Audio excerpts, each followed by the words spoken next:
Absent-minded gamer here. Hey, we're back, and today we're gonna take a look at the Antonov 225 Myria, released by Builds and Microsoft. This airplane is massive, and all I can say is something that one of my favorite YouTubers always says: "Would you look at the size of that thing?" I know I didn't say it right, but that's what he says.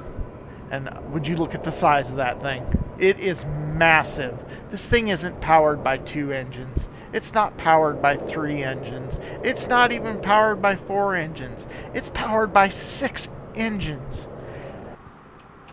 The engines are D18 turbofans, and they push out a max speed of 530 miles per hour with a cruising speed of 500 miles per hour.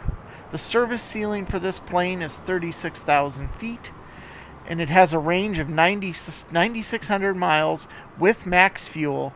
And if it has 200 tons of payload on board, it has a max distance of 2,500 miles. Now, empty, this thing weighs 628,317 pounds.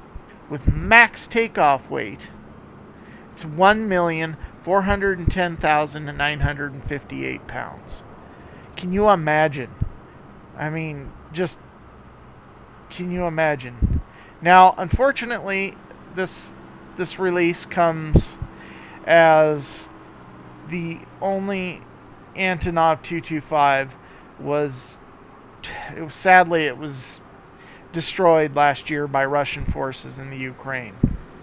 And any and all proceeds that go towards this add-on will go to Antonov to either replace the plane or rebuild it or memorialize the plane itself. So it's worth it.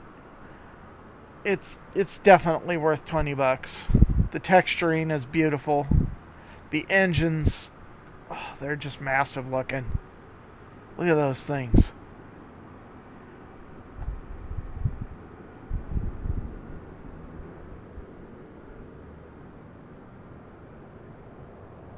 It's a beautiful airplane.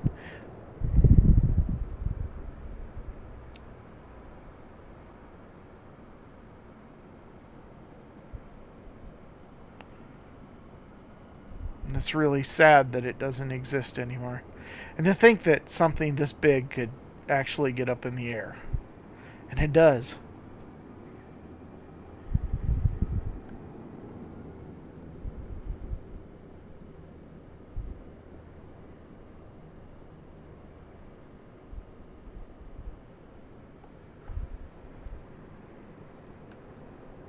Look at that. That is so cool looking.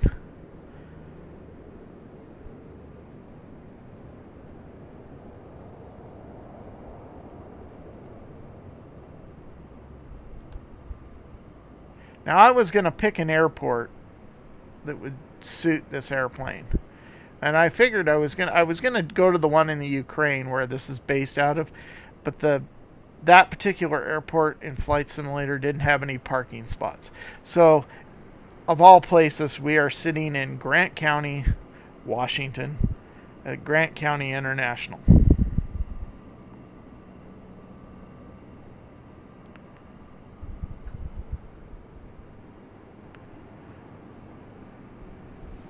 Look at that.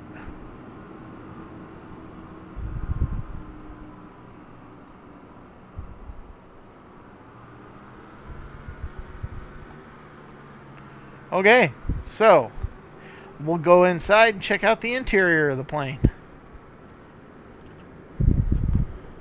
Okay, so here we are in the flight cabin. This would be the crew area, of course. So I figured we'd start back here and then end in the cockpit. Then we'll go take a look at the cargo bay. This plane can be, when you first boot it up and you look at the cockpit, it's overwhelming.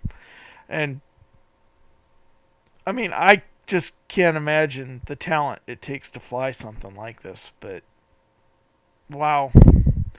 I mean, here you have, okay, there's the cockpit. So you have 6 crew seats. There's 6 stations. And it's the traditional colors of most Antonov airplanes, that funny green. But the attention to detail here is really nice. There isn't a lot of functionality. I mean, you're not going to use any of this kind of stuff. The gauges and stuff do function, but you're not going to find yourself using much of this.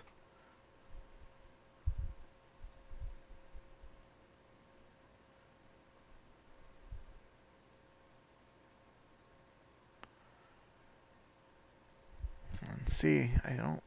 Oh, well, your fuel. Actually, all your switches and stuff are functional. I didn't think the back part of the cockpit was workable. I knew the gauges worked, but I didn't know that the switches actually did something. So those would be the circuit breakers. No, those would be the circuit breakers. Uh, those are just fuel pump switches. Duh. Okay. But see, like over here, none of those switches do anything. Mixture cutoff.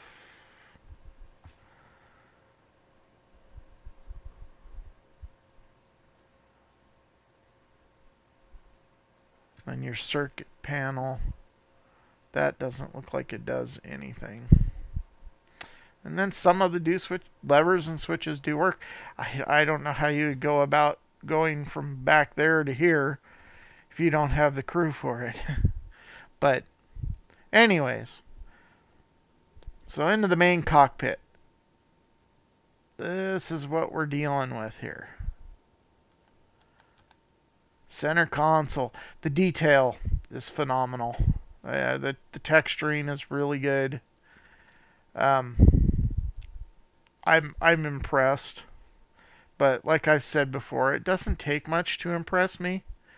But I'm happy because the plane was $20 and it's something that I'll fly once in a while. And I know that the money that I spent on this is going to go to a good cause.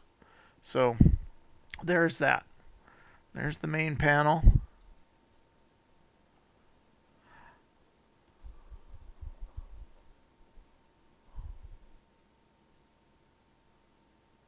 The cockpit does come equipped with a tablet. You can access your cargo load. Let's see here. Yeah, you can adjust your cargo, payload, ground vehicles. You can turn all that on. Payload. Set up your weather. Put your arriving and departing airports. Make sure you set up your flight plan first, of course. And weight conversion computer. Yeah, it's funny. They used to, I know they used to have to buy this for something like this. It never came with an airplane.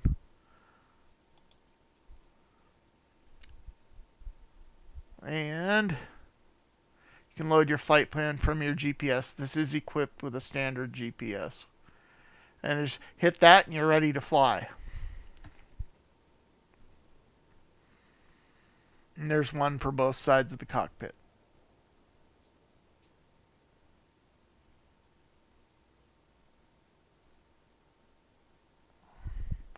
Okay, so that's the cockpit. There's the overhead.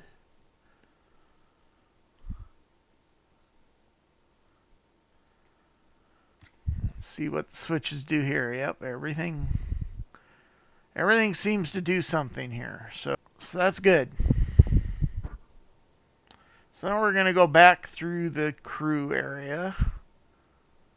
Now the plane comes stock with 7 liveries.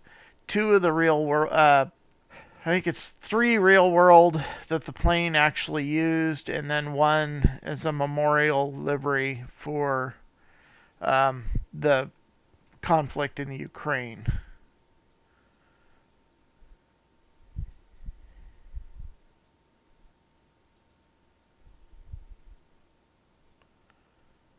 Alright, I don't believe there's any real transition here. So we're just going to go through the wall and down into the cargo bay.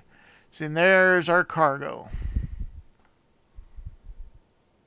I loaded the cargo this time. Last time I did this, it didn't load the cargo. But it's probably something I did.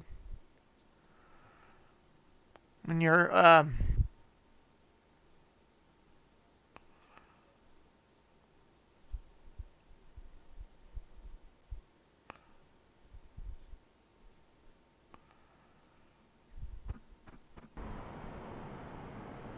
I don't know much about this aircraft. And I've only seen it, I've only seen it in pictures. So there's that. Okay, let's go into the cockpit. There's the ramp. That's cool. And back into here.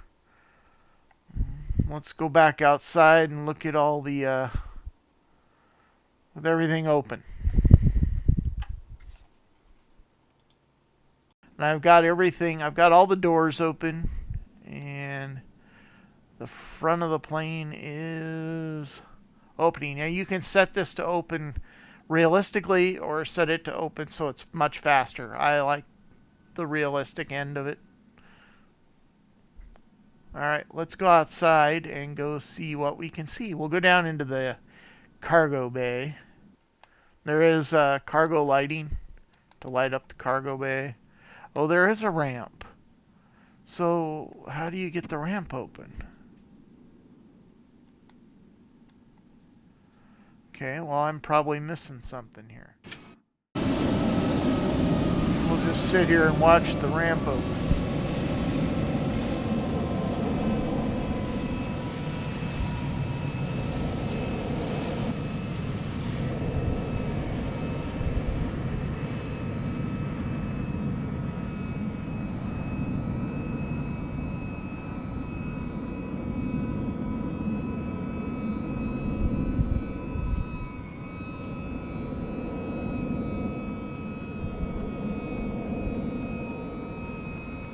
Probably shouldn't stand here.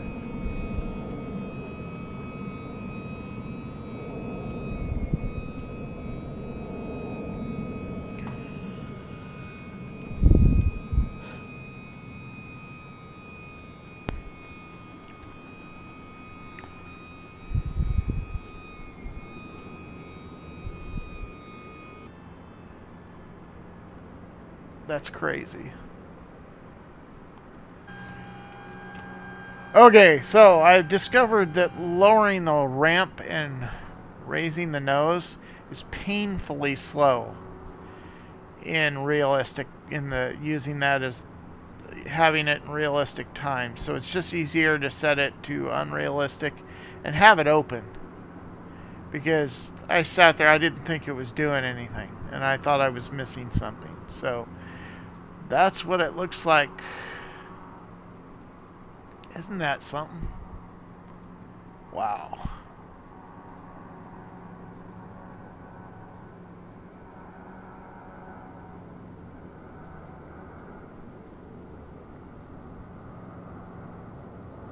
What a magnificent aircraft.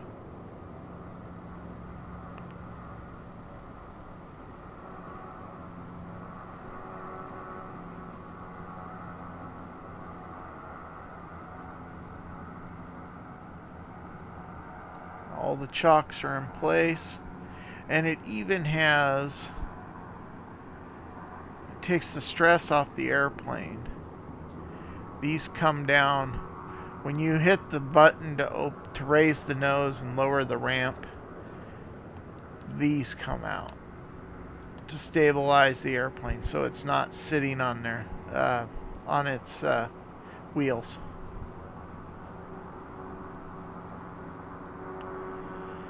Okay, well, we're gonna probably jump in and see what she can do.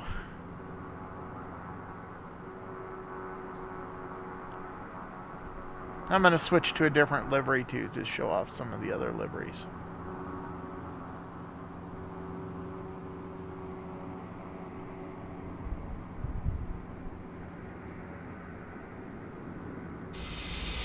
Okay, so I started this up at night. We're sitting on the runway ready for takeoff here in Grant County, but I wanted to show off some of the night lighting. And I also turned on the crew area lighting and the cargo bay lighting. So let's go see if that works. I believe you can change the lighting in here also. I'm not quite sure how to do that. It's on one of these panels.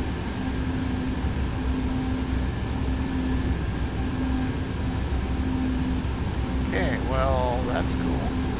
So let's go down in the hole. Yep, lights are on.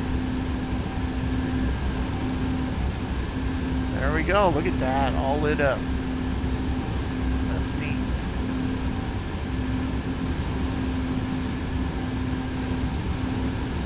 Okay, let's get this thing in the air.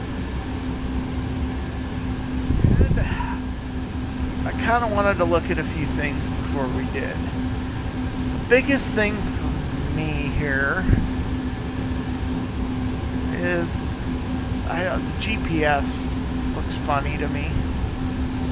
I would almost like to have the GTN here. I know it's not realistic, but the GPN would look good there. I don't believe this does anything, so I couldn't. I mean, there's nowhere to, no switch to turn it on or do anything. So the folks over the GTN 750, the PMS 50, if you're listening, we could put the GTN 750 right here.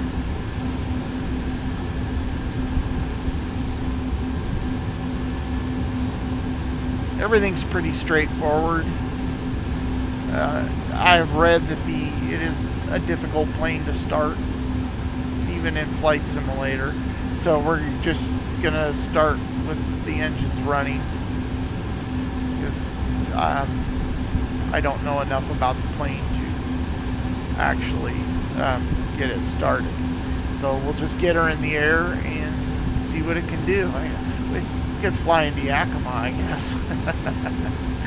But no, we're gonna take off, do a short little flight, and then call it good. But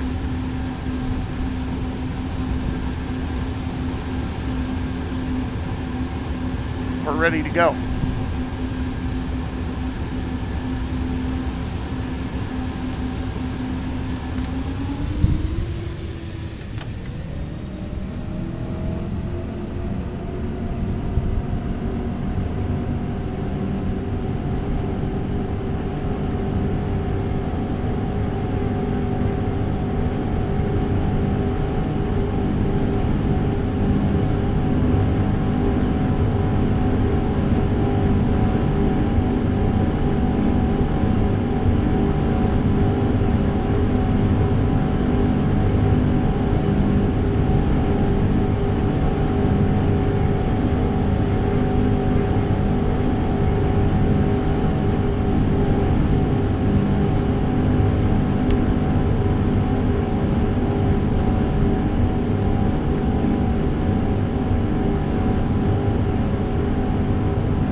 We are up.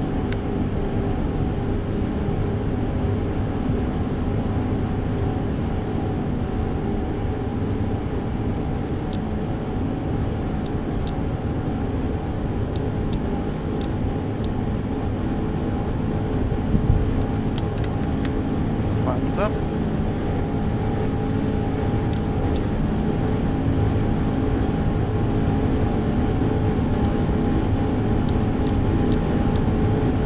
Trim is really touchy.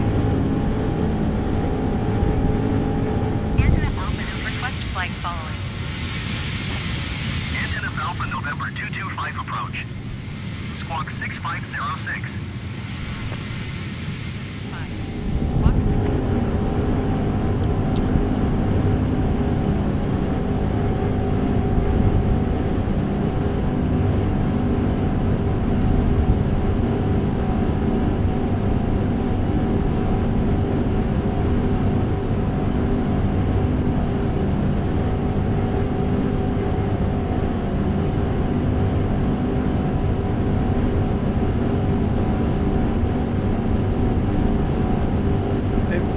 it's heavy.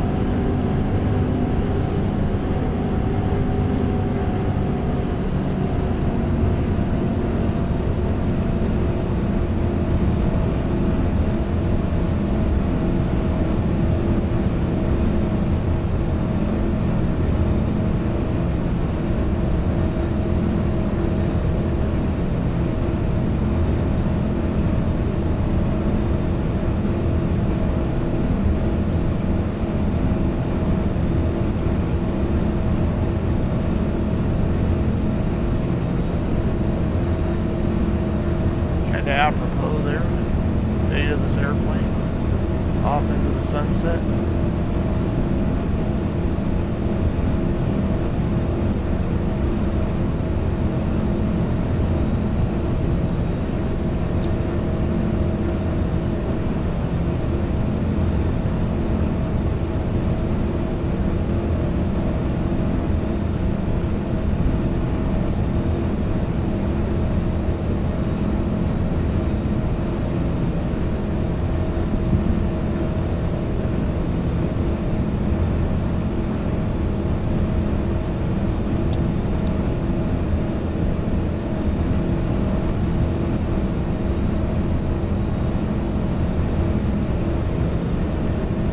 What a massive aircraft.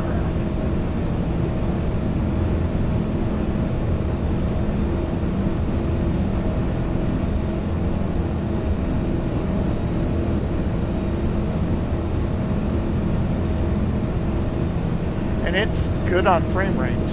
I'm impressed. I mean, I don't fly the A310 that much because the frame rates were pretty horrible when it released. But this is smooth.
Flaps down.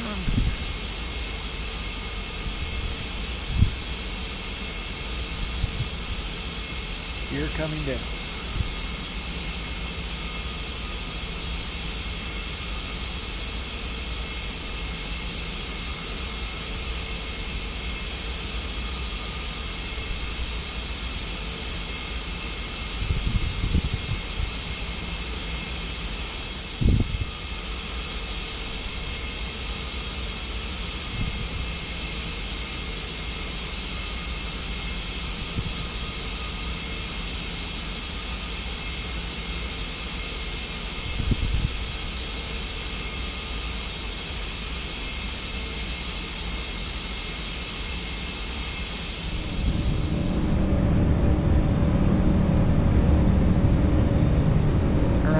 Set up to land. And yes, we're landing back at KMWH.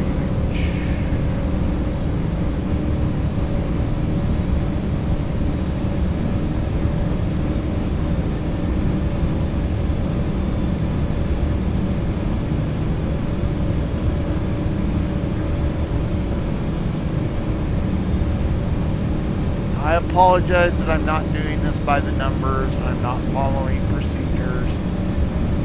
I haven't flown the commercial jets and flight simulator in a long time. I'm really rusty. So this is a really good learning experience for me.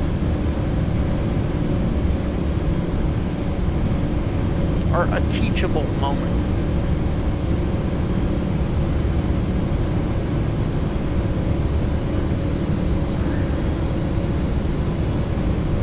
Stall.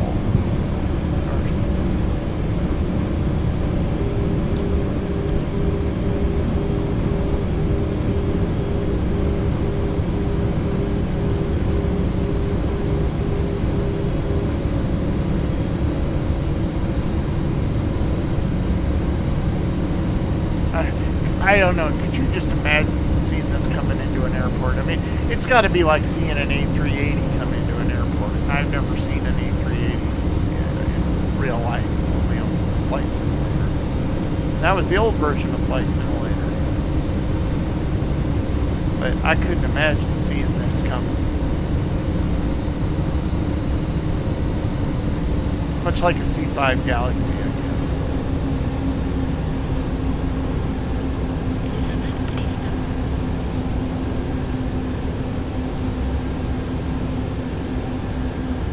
It flies heavy. It flies like a heavy airplane. We're coming in way too fast and I'm not losing any airspeed.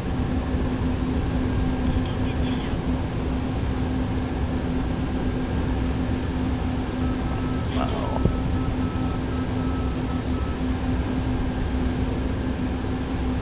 Oh, I needed to touch down at the start of the runway.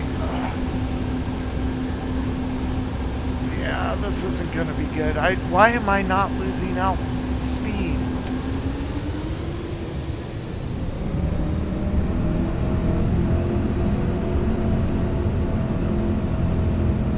Okay, well that's a good introduction to the AN225. Like I said, it's 20 bucks. It's worth the 20 bucks. At least I think it was 20 bucks. I don't remember now. But it wasn't all that expensive. It's worth the price of admission for this plane. If you want something a little different and challenging, this is it. Now I'm losing. Okay, well, I think that's going to do it for this video because I don't really want to do that approach again. So I hope you enjoyed this. I hope you enjoyed the introduction to this airplane. If you have an itch to fly something this big, get this plane. You won't be sorry. Hey, thanks for watching.